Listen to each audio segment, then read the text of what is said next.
Muy buenas noches, bienvenidos a otra edición más de Opinión Libre. El día de hoy tenemos de invitado al señor Fernando Calmel del Solar. Él es presidente de la Asociación de Emprendedores del Perú, con el que vamos a tocar el tema reactivación económica. Vamos a invitarlo acá al estudio.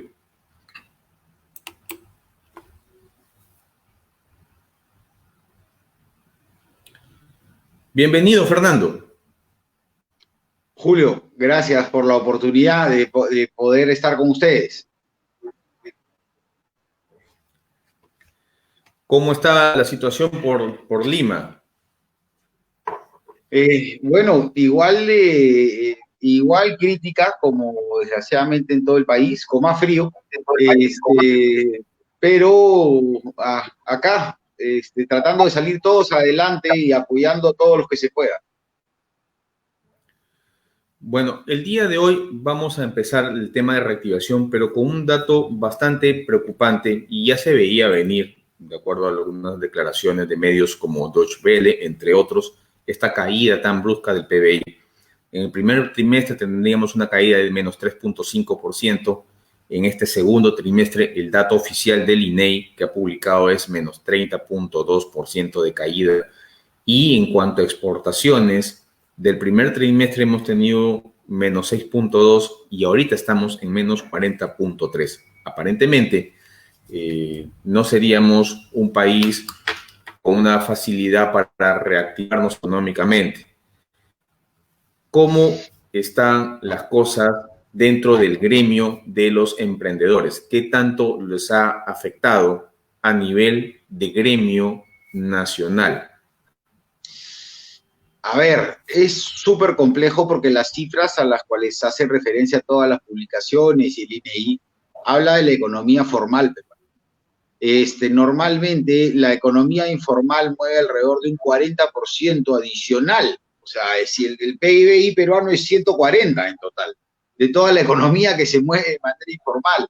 Y el nivel de emprendimiento formal ha sido muy golpeado por que no ha habido políticas claras ni puntuales de reactivación. Recién se están mejorando, pero ha hecho que muchos se pasen a la informalidad, lo cual es bueno y malo. O sea, es malo porque perdemos a la gente que contribuía formalmente al país, pero es bueno porque algunas personas se están reactivando y no van a figurar nunca en las cifras, pero se están reactivando con lo que pueden, como pueden, cambiando de giro, cambiando de rubro, vendiendo por WhatsApp, haciendo lo que puedan. Y claro, no llega a ser una reactivación económica nacional, sino una reactivación de subsistencia, de supervivencia, ¿no? Y eso es bastante crítico.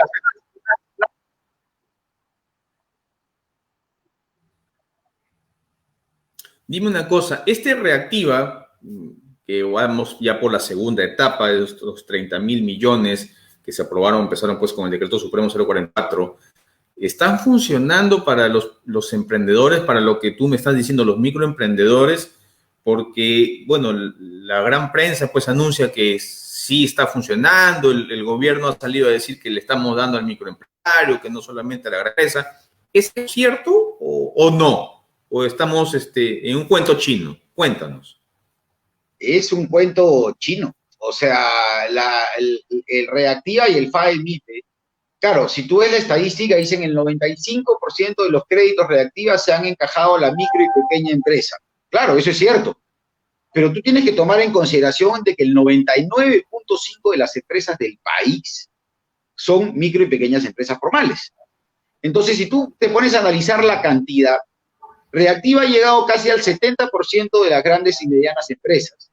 Ha llegado casi al 60% de las pequeñas empresas, pero de la microempresa ha llegado al 6%.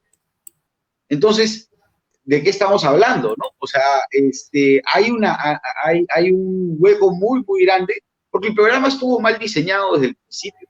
Entonces, trataron de arreglarlo con Reactiva 2 y todavía no termina de cuadrar. Ya ha servido más, salió un titular en gestión diciendo que los bancos y las cajas habían perdido el apetito por Reactiva 2.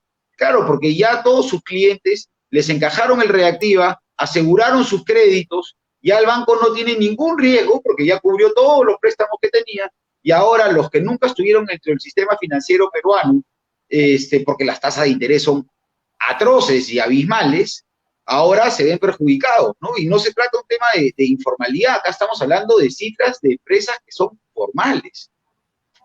Imagínate las informales.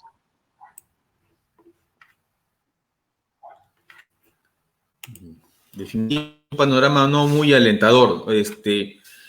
¿Y cuál será la solución dentro de tu gremio? ¿Han presentado alguna propuesta al Ejecutivo, de repente a la ministra de Economía, para que tomen en cuenta? Sí, efectivamente hay muchos microempresarios, no son muy formales, hay muchos RUC 10, ¿no?, que está tratando de sobrevivir, que ahora están vendiendo con delivery, y están tratando de sacar las cosas adelante, pero las cosas están complicadas, están complicadas. Todo el mundo ha salido a vender hasta productos de belleza. Exacto. De todo.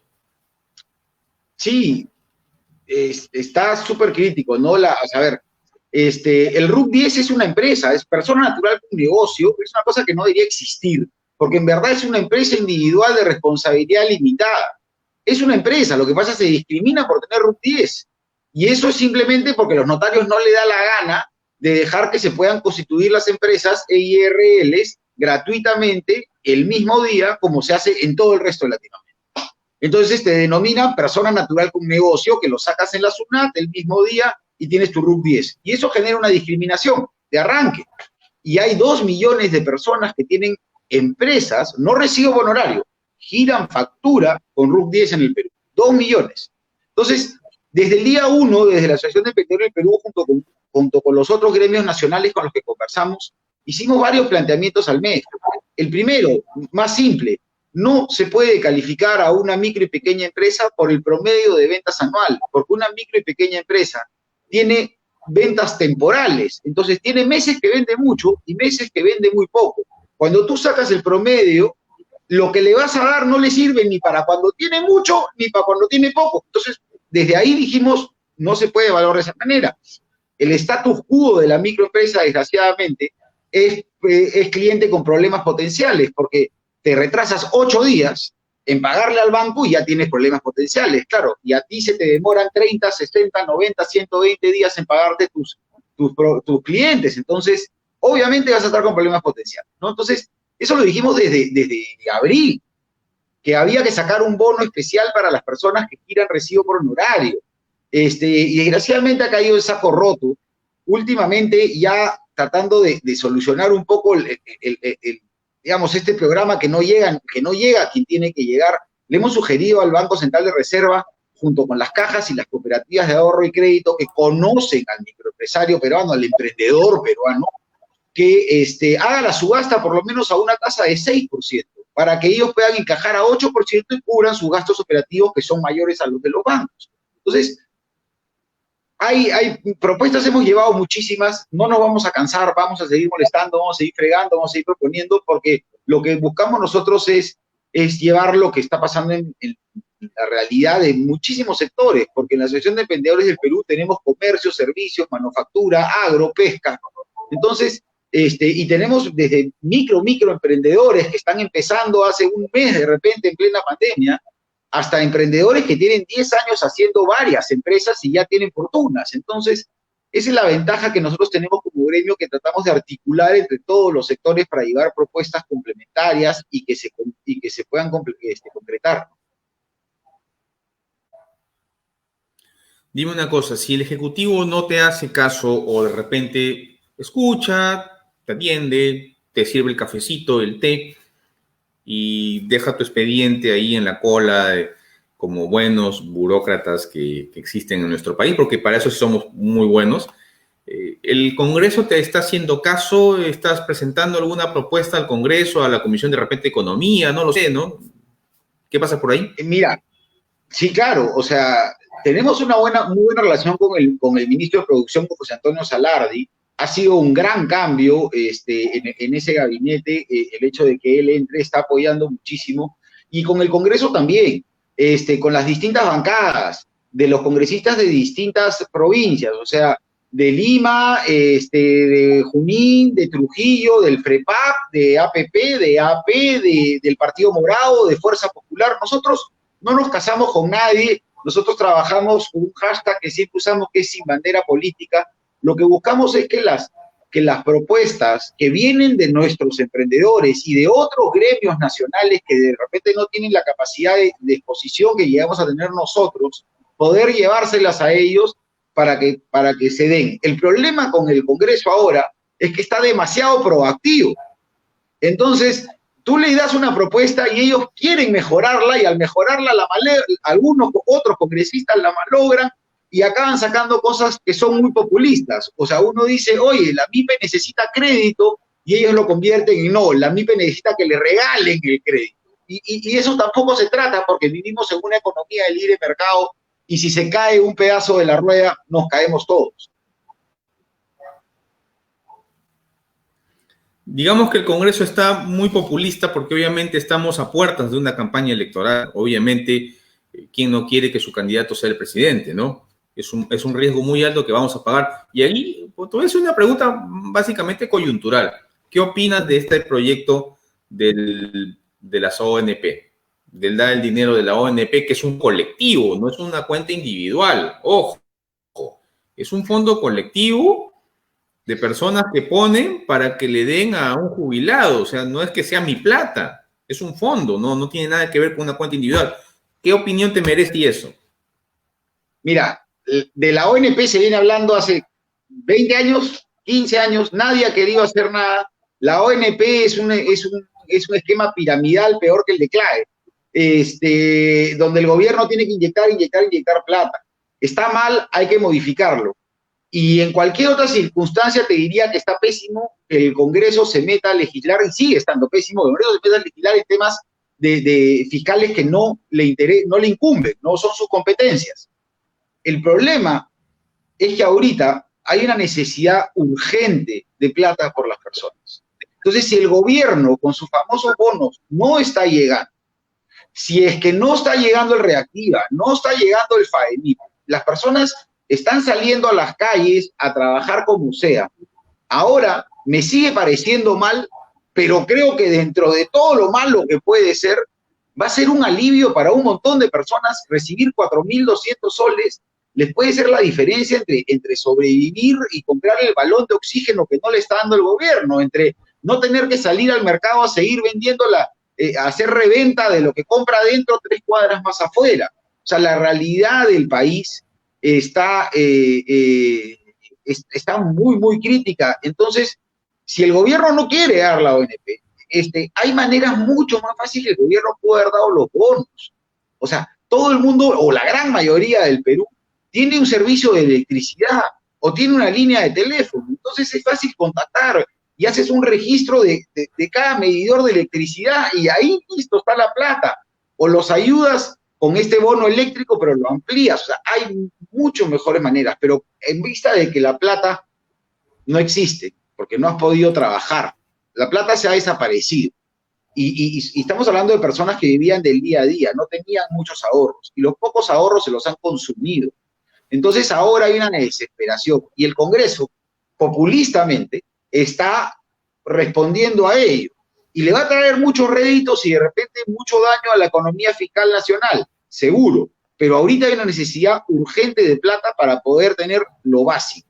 Entonces, no sé si termina siendo bueno o malo, pero al final es plata que se reinyecta a la economía, y si lo vemos dentro del ciclo económico, toda esta plata que va a salir de las arcas del Estado se va a inyectar al mercado nacional, a la economía nacional, y va a generar consumo, porque esas personas van a salir a comprar mascarillas, oxígeno, termómetros, pollo, arroz, menestras, algún otro loco irá a comprar televisores, pero ya bueno, eso no podemos controlarlo, pero igual se reinyecta en la economía y eso genera que los otros emprendimientos que están trabajando puedan tener consumidores y puedan seguir haciendo su trabajo, que es el gran problema ahora. Se ha reactivado la manufactura, pero no se reactiva el consumo, porque la gente no tiene plata. Entonces, ¿para qué sirve empezar a producir si no tienes quien te consuma? ¿Para qué sirve reabrir tu restaurante si nadie te va a comprar el pollo a la brasa? Entonces, ¿de qué reactivación terminamos hablando? Es una reactivación de papel. tenemos que mirar hacia el consumo interno, básicamente porque definitivamente si estamos así en exportaciones, el consumo interno es lo que nos va a salvar el pellejo, como lo vemos así. Y en el caso, los microempresarios, el pequeño empresario es lo que va a dinamizar en la economía en estos tiempos. Ese chiquitito, ese pequeñito, ese pequeño emprendedor es lo que va a dinamizar mucho este aparato productivo. Por supuesto. Por supuesto, por supuesto. O sea, tú piensas en estas grandes empresas de consumo masivo, ¿no? Leche, arroz. Perfecto. ¿A quién se la van a vender? A los bodegueros. ¿Pero quién va a comprar a la bodega? La persona de a pie. Y en el Perú tú tienes 9.4 millones de unidades productivas. Llama a los empresarios, independientes, microempresarios, autosostenibles, subsistencia. Llámalo como quieras. Pero hay 9.4 millones de unidades productivas y hay 9 millones de núcleos familiares. Eso significa que hay un microempresario en cada familia del país. Entonces, se necesita ese desarrollo, ese empuje del emprendimiento. Lo que tenemos que buscar es que el desarrollo ahora se dé de una manera distinta, que se aumente la productividad y se incentive el consumo nacional y el desarrollo y la integración de cadenas horizontales dentro del país. No basta con que el grande le compre al mediano y al chico. El chico le tiene que comprar al chico, el mediano al mediano y el mediano al chico y todas las variables posibles, como sucede con la gastronomía peruana. El boom de la gastronomía peruana ha tenido tanto éxito porque ha ayudado no solamente a los que ponen un restaurante, sino a los hoteles que la gente viene para comer al Perú, pero también al agricultor, que es el que ahora está abasteciendo de insumos que antes se despreciaban en el país. Entonces, si logramos eso con todos nuestros sectores productivos, vamos a realmente hacer un cambio en la reactivación y se podrá empezar a hablar, en verdad, de una reactivación nacional y no de un... Lo que está pasando ahorita es un reflejo, no es una reactivación, es una reacción de la necesidad y la urgencia de la gente que ha tenido que cerrar su empresa y salir a la calle a vender mascarillas o a taxear. O hacer tortas en su casa y empezar a venderlas por delivery. Le ha pasado, mira, desde el dentista profesional más pintado hasta la persona con menos estudios. Están trabajando desde su casa haciendo lo que pueden. Y eso no se llama reactivación económica, eso se llama acción de supervivencia. Entonces tenemos que hacer que esa acción de supervivencia se convierta en en actividades económicas formales con futuro. Porque si no, de acá a 2, 3, 4 meses van a empezar a quebrar de nuevo y vamos a tener una segunda ola, una recaída, que está muy de moda la palabra, pero económica. Esta recaída definitivamente va a ser fruto también, pues, del alargamiento de esta pandemia. Definitivamente eso es así. Bueno, lo más es probable que tengamos vacuna en la segunda mitad del próximo año, es lo más probable para todos nosotros, pero la primera mitad del año de repente será una proporción muy pequeña de la población del Perú, y de recaída que dices tú económica puede darse en cualquier momento. Cuéntame un poco sobre por qué no estamos con capacidad de tener políticas públicas que ayuden al microempresario. ¿Qué debería hacer el gobierno en este caso? ¿Qué debería hacer los ministerios para poder proteger, en este caso, a este microempresario? ¿No? Tú me hablabas un tema de la formalización, me estás hablando justamente de un tema de que se está creando nuevos emprendimientos, pero que de repente no pueden ser sostenidos en el tiempo. ¿Cuál debería ser el norte de la política pública para que esos emprendimientos prosperen en el paso de los meses de aquí en adelante, tomando en cuenta que en cualquier momento pueden cerrar de nuevo la puerta en cualquier lugar del país? ¿Qué podría darse? ¿Cuál sería la propuesta, llámese desde el Ejecutivo o desde el Congreso? A ver, lo primero, lo general, es tener predictibilidad. Sabemos que con la pandemia no se puede predecir, pero sí hay determinadas cosas. O sea, esto de nuevo la cuarentena los domingos es una locura, no tiene ningún sentido, ningún sustento técnico. Ahora están amenazando que van a hacer ley seca. ¿Por qué? Por lo que sucedió desgraciadamente en esa discoteca que era informal. La ley, y tú dirás, bueno, porque Fernando se quería tomar una cerveza. Sí, me gusta tomar una cerveza con mis amigos, pero no es por ese tema. Es porque los restaurantes venden cerveza ahí donde más marginan. Es porque las bodegas venden trago y es donde más marginan, es donde está su utilidad. El arroz no le genera ganancia al bodeguero.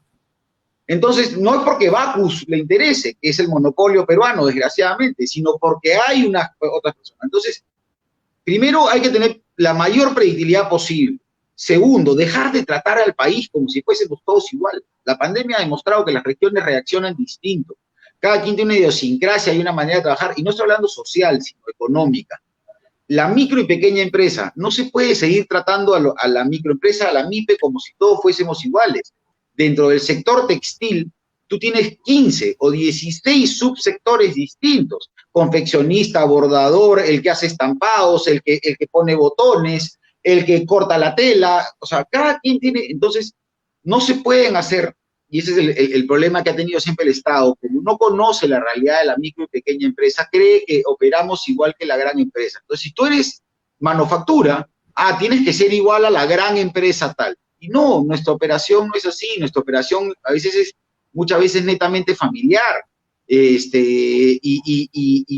no tienes un gerente de recursos humanos, no tienes un gerente financiero, no tienes un gerente de nada, eres tú, tu mamá, tu primo, tu hermano, tu directorio son tu papá y tu mamá, y listo, o sea, es distinto. Entonces, ¿qué hay que hacer con esto para que todo vaya bien? En lo posible.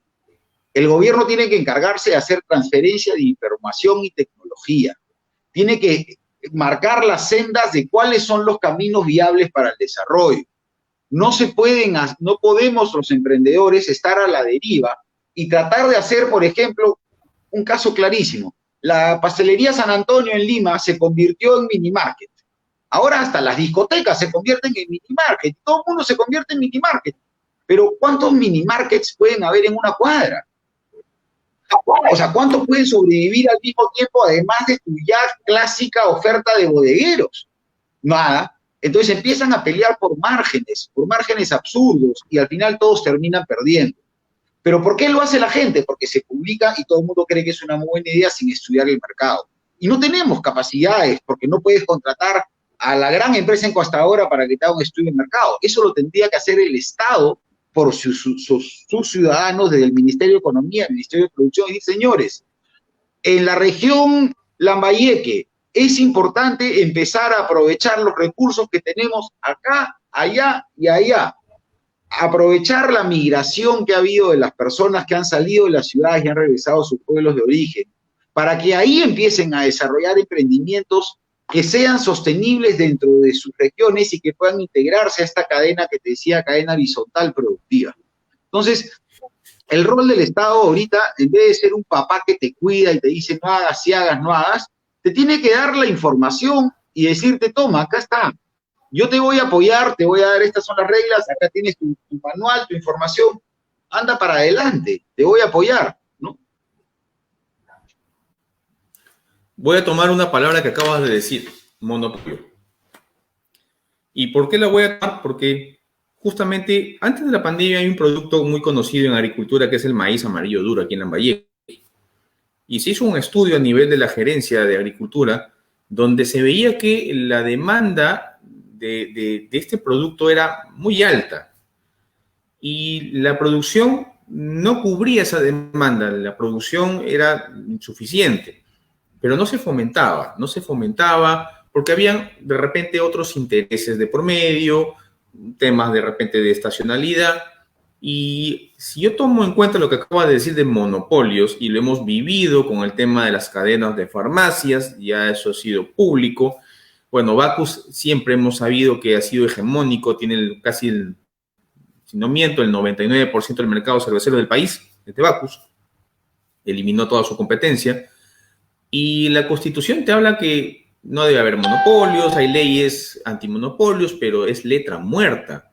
Desde tu sector, desde tu gremio, propondrán algo para efectivizar esta ruptura de los monopolios, de los grandes monopolios que tanto daño nos hacen, no solamente por el tema de salud, sino también a los pequeños empresarios. ¿Habrá una propuesta real? Porque valgan verdades, no se nota que esa letra que está en las leyes de política de antimonopolio lo vivamos, porque tenemos una sociedad económica monopólica. El establishment es grandes monopolios, ¿no? Y el que diga que no, un ejemplo claro es el grupos de poder que controlan bancos, AFPs, compañías de seguro, y el dueño es uno, ¿no? ¿Es letra muerta o no? ¿Qué proponen ustedes cómo hacer? ¿Van a tocar ese tema? Mira, por supuesto, primero dos cosas, ¿no? En tema de salud, como en las farmacias, igual que el tema de educación y de clínicas, hay que dejarlo claro, el monopolio lo tiene el Estado. El Estado tiene el 80% de las farmacias del país. Lo que pasa es que no las tiene abastecidas. Y la educación, los colegios deberían ser públicos de buena calidad, como es en cualquier otro país del mundo, y con eso eliminas los colegios privados que te cobran lo que te quieren cobrar, y ya si quieres, metes a tu hijo en un colegio privado como pasa en otros países. Pero ese es un rol del Estado, que se ha dedicado a gastarse la plata en refinerías absurdas como la de Talara o en sonceras, y el de hacer elefantes blancos. Ahí se soluciona gran parte. Si el Estado te permite a ti como microempresario no demorarte 7 horas para viajar de Huancayo a Lima en una carretera de 300 kilómetros, y no te estoy hablando de Abancay, ¿cuánto te pasa? Abancay te demoras la vida, olvídate, ¿cómo vas a poder competir? Si tú tienes las capacidades como Estado para que todos puedan competir en paridad, vas a tener mejores resultados. Entonces, lo principal monopolio que hay que poner a trabajar es el Estado. Pero también, efectivamente, hay empresas privadas que hacen mal uso de su posición de dominio en el mercado. Y viene por dos razones. Primera, porque efectivamente a veces concertan precios, a veces son muy pocos las personas, o en el caso de la leche o en el caso de la cerveza, es casi único. Pero hay otra traba también, que no, a veces ellos no permiten que mucha gente crezca y se genere el verdadero libre mercado con mayor cantidad de competidores. Eso siempre hay que denunciarlo. Siempre hay que denunciarlo, porque esa práctica no es libre mercado, eso es mercantilismo puro y duro. Pero también hay que tomar en consideración de que hay muchas leyes que saca el Ejecutivo y el Legislativo, como la que quieren sacar ahora en la Comisión del Consumidor en el Congreso, que por tratar claro, como Telefónica o cualquier telecomunicadora o un banco te está haciendo contratos por internet y por teléfono, y mucha gente se queja, sin un sustento real. Yo he visto el proyecto de ley, no hay un sustento estadístico de cuánta gente es la que se queja, sino que dice, mucha gente se queja. Están obligando a que las empresas te envíen el contrato que tú has aceptado por teléfono de manera física a tu casa en máximo 7 días.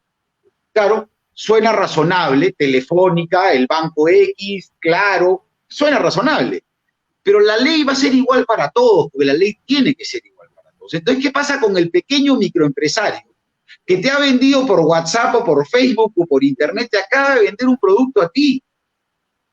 Tiene que mandarte el contrato también en 7 días hasta tu casa. ¿Cómo hace un microempresario de Chiclayo para mandarle eso a alguien que se lo compró en Lima? ¿Cuánto le va a costar ese envío del papel? ¿Por qué no se lo manda por mail? Hay que mandar el contrato, pero ¿por qué papel? Entonces, hay un gran problema. Muchas de las leyes y muchos de los legisladores creen que todos actuamos como la gran empresa y regresamos a lo que yo te dije hace un rato. Entonces, se destruye la capacidad del microempresario de poder desarrollarse. Se incentiva a que se quede micro, porque también hay beneficios para el micro, pero cuando empiezas a crecer los pierdes de una manera abrupta. O sea, primero pagas 50 soles, después 80 soles con el RUS, después régimen tributario MIPE, que es 10%, pero de ahí, ¡pum!, de golpe, 29.5%. Obviamente la gente empieza a eludir y a quedarse, que está muy mal. Pero si ya hacemos las cosas escalonadas, que el Estado te vaya acompañando y te permita crecer y no te prohíba crecer. No puede ser, hay normas, y te pongo otro ejemplo. Las multas, famosas multas de SUNAT y de SUNAFIN, están hechas obviamente por algún legislador o alguna persona de un ministerio que dijo, acá voy a fregar a la gran empresa. Entonces la multa es de 5.000 soles. Perfecto.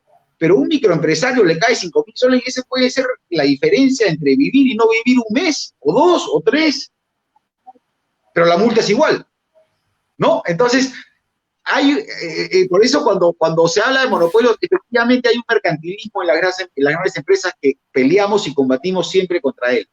Pero el principal monopolio que obstruye el desarrollo lo tiene el Estado, desgraciadamente, y eso es bastante crítico. Definitivamente es un poco complicado. Nuestro país de por sí es complicado y ha estado muy descuidado y obviamente estamos pagando las consecuencias de 30 años de descuidos, gobierno tras gobierno tras gobierno. Y bueno, que en las próximas elecciones venga alguno de estos políticos de antaño a decir que son los salvadores, pues habría que pensarlo muy bien. Habría que pensarlo muy bien. Fernando, ha sido un gusto tenerte el día de hoy.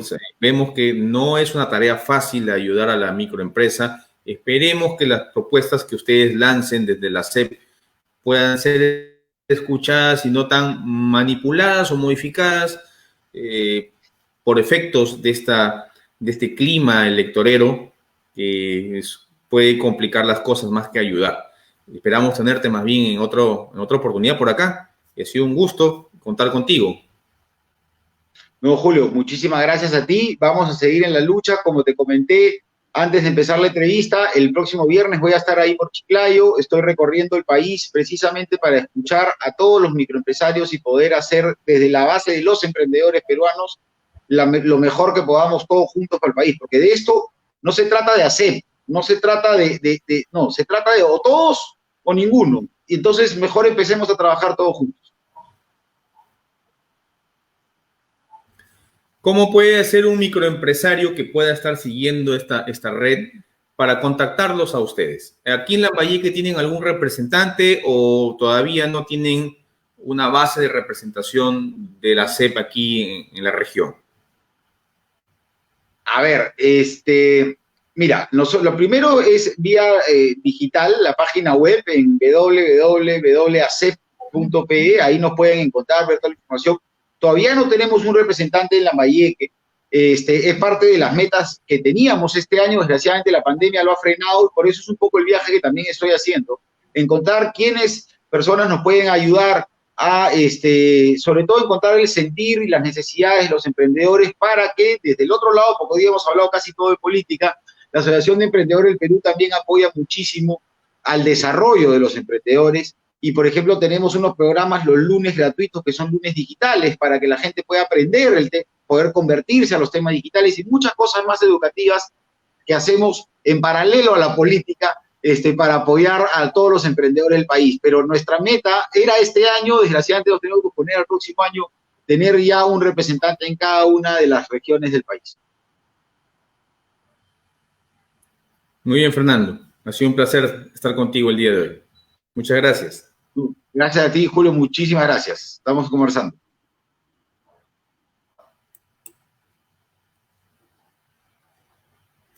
Bien, amigos, esa ha sido la conversación con Fernando Calmel de Solar, presidente de la Asociación de Emprendedores del Perú. Esperemos, pues, que estos retos de cambiarle la mentalidad y el chip a nuestros políticos para poder ayudar a ese microempresario que está batallándola tengan buenos resultados. De mi parte, ya lo saben, compartan y comentan este video y síganos también en YouTube e Instagram. Hasta mañana.